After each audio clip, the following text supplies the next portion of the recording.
there's a city in California. It's called San Luis Obispo. And it's one of those places that was described in that book, Finding Happiness in the Blue Zone. This author, Dan Buettner, he went all over the world, but he was hard-pressed to find a place in the United States where people were happy. Well, he found that place in San Luis Obispo in California.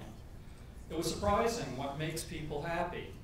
Among the things that this innovative mayor did in San Luis Obispo is, with all new construction, they banned drive-through windows.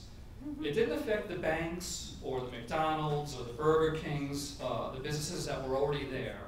It only said that any new business coming to town, there will not be any new drive-through windows. Now, why did this make people happy? It made them happy because it alleviated the traffic jams along their main thoroughfare. And guess what? Over time, some of these fast food restaurants ended up leaving because people enjoyed walking so much that they stopped using their cars.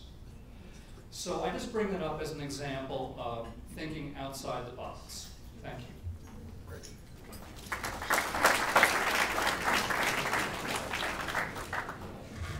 I was just thinking, 4 years ago, I was up here on stage with Mayor Satire and Lisa Cutton, and Jim and I went at each other for the whole hour, back and forth.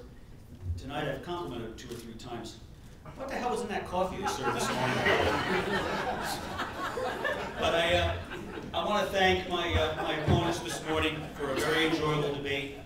Steve, I don't know that well, but I've seen the way you care for your dog, and anybody that cares for their dog that well must be a good person. Ron is the person I asked to run for my alderman seat when I stepped down 4 years ago. And when I ran for alderman back when I was 23 years old, there was a very lovely woman who supported my candidacy. It was a real sweetheart. Her name was Norma Polacco, Ron's mother. And of course, Shayne is my second favorite Gallo. My favorite, of course, is Mrs. Gallo. And I'm sure Shayne would say the same thing. But thank you very much for the opportunity.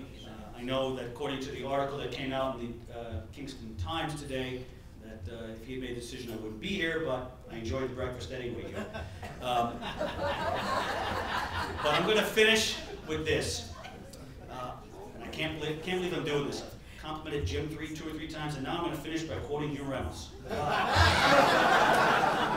Gone bananas. See now at 40. But I'm going to finish with this. He described me as the big issue candidate and the idea man. And that's the message that I've tried to put out there. And if Hugh is saying it, my God, I must have succeeded. So thank you very much. And get out there and vote. I hope that you will put aside the party labels. You'll pick the best candidate for the job. And whichever one of the 4 of us gets it, may God have mercy on us. Have a good night.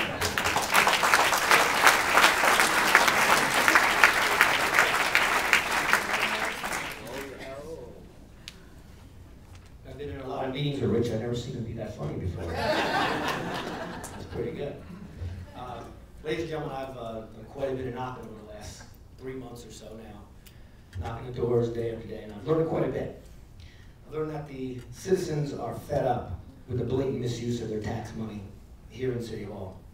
I've learned that the people will no longer tolerate gangs, drugs, and quality life crimes that are taking place in our city.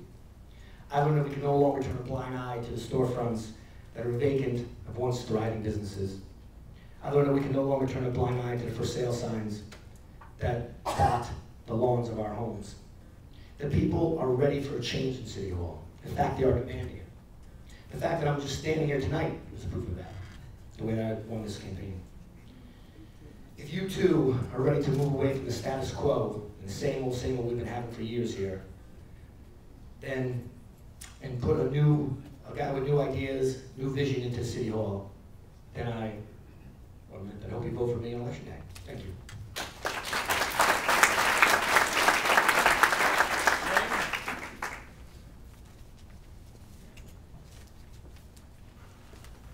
Once again, thank you all for giving me the opportunity to tell you about my campaign and who I am and what I want to do for the city of Kingston. As I said earlier, since declaring my candidacy, I've spoken to many business and residents who tell me that we need to change, that we can't afford any more vacant storefronts. Business and residents alike tell me that if the quality of life in this great city doesn't improve, they're going to move. It's as simple as that. We can't afford marketing strategies, as I stated earlier, that try to attract outside businesses without taking into account the issues that affect our business and professional community here in this great city. If we invest on our homegrown talent, if we create an environment where our businesses can succeed, investors shall come to this city. We need a mayor who understands that our greatest asset in this city is our heritage, our pride, which gives us a sense of place. We are a great city to be proud of. The waterfront, our history, as I stated, are all a source of pride. When you consider my experience that I've told you about this morning, I feel that I'm the only candidate running who has the necessary skills to accomplish the difficult tasks that lie ahead. Other candidates have loudly and repeatedly focused on the need for change. I would rather focus on what needs to be done together to improve the quality of life and to move this great city forward.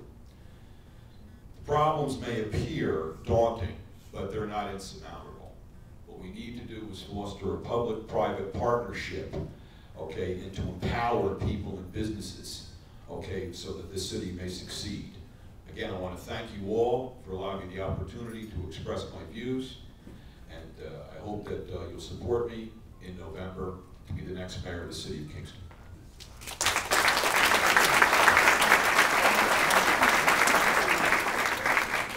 Perfect timing. Thank you all so much. A nice round of applause for all of our 4 candidates.